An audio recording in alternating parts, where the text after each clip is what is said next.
9.4.3 धातुओं का शोधन, प्यूरिफिकेशन ऑफ मेटल्स। अपचयन से प्राप्त धातु में अशुद्धियां होती हैं। इस धातु को अशुद्ध या अपरिष्कृत धातु, इम्प्योर मेटल कहते हैं।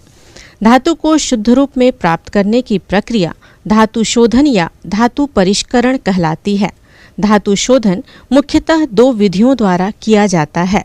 पहला, भौतिक विधियां, फिजिकल मेथड्स। इसके अंतर्गत मुख्यतः द्रवण तथा प्रभाजी क्रिस्टलन द्वारा शुद्ध धातु प्राप्त की जाती है। क, द्रवण, लिक्विफिकेशन। शीघ्र पिघलने वाली धातु जैसे टिन, लेड आदि को ढलान वाली परावर्तक भट्टी में गर्म किया जाता है। धातु पिघलकर नीचे बह जाती है और अशुद्धियां वहीं रह जाती हैं।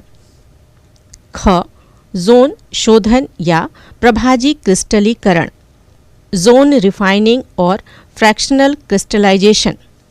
धातु में अशुद्धियों के कारण उसका गलनांक कम हो जाता है। जोन शोधन इस सिद्धांत पर आधारित है कि अशुद्धियां धातु की ठोस अवस्था की अपेक्षा द्रव अवस्था में अधिक विलेय होती हैं। इस विधि से गोल्ड, सिल्वर तथा प्लैटिनम को शुद्ध किया जाता है।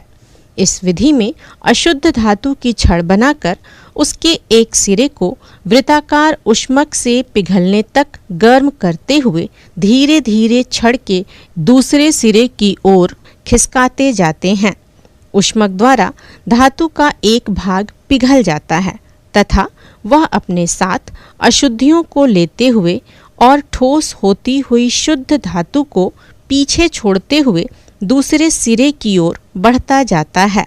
इस प्रकार दूसरे सिरे पर अधिक अशुद्धियां पहुंच जाती हैं तथा बचा हुआ भाग शुद्ध हो जाता है।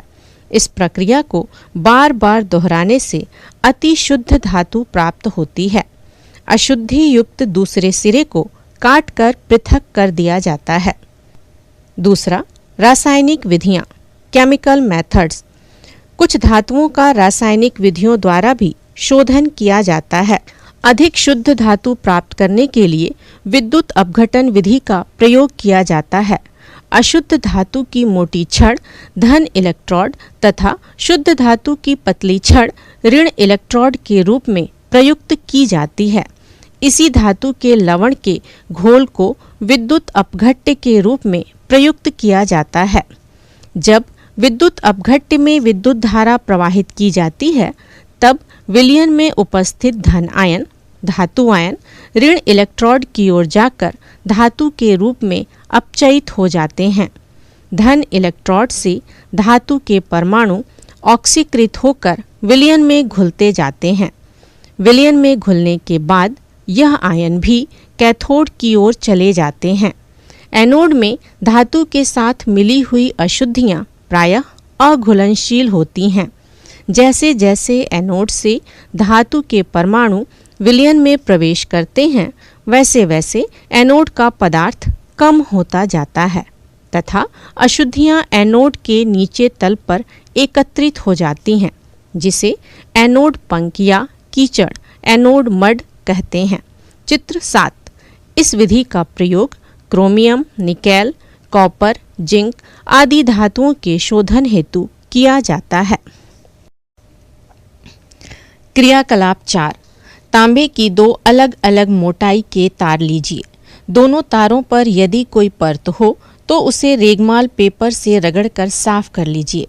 मोटे तार को एक सेल के धन सिरे से तथा पतले तार को ऋण सिरे से जोड़ दीजिए।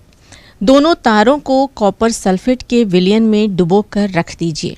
ध्यान रहे कि विलयन के अंदर ये तार एक दूसरे के संपर्क में न रहें। कुछ देर बाद अवलोकन कर निम्नलिखित प्रश्नों के उत्तर दीजिए। क्या तांबा एक इलेक्ट्रोड से दूसरे इलेक्ट्रोड की ओर गया? किस इलेक्ट्रोड में तांबे की मात्रा में कमी हुई और किसमें वृद्धि? इसी प्रकार जब धातु का विद्युत अपघटनी परिष्करण किया जाता है तब धातु ऋण इलेक्ट्रोड पर प्राप्त होती है। 9.5 लोहा, आयरन। लोहा मानव सभ्यता का एक प्रमुख हिस्सा रहा है और लौह युग सबसे लंबा चलने वाला ऐतिहासिक काल भी था।